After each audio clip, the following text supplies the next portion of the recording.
வணக்கம் மக்களே! ஃபைனலா 28 டேஸ் இந்தியா ட்ரிப்க்கு அப்புறமா ஜப்பான் வந்தாச்சு.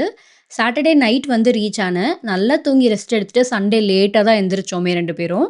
அப்புறம் ஒரு சிம்பிளான பிரேக்ஃபாஸ்ட் சாப்பிட்டுக்கிட்டே, நம்ம சிஎம் செரிமோனி இருந்துச்சு இல்லையா? அத பார்த்துட்டுருந்தோம்.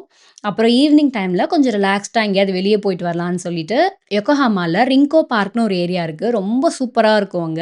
அங்க போயிட்டு கொஞ்ச நேரம் ரிலாக்ஸ்டா உட்காந்துட்டு வரலான்னு சொல்லி போயிருந்தோம். போற வழியிலேயே 7-Elevenல கொஞ்சமா ஸ்நாக்ஸ் மட்டும் வாங்கிட்டு போயிருந்தோம்.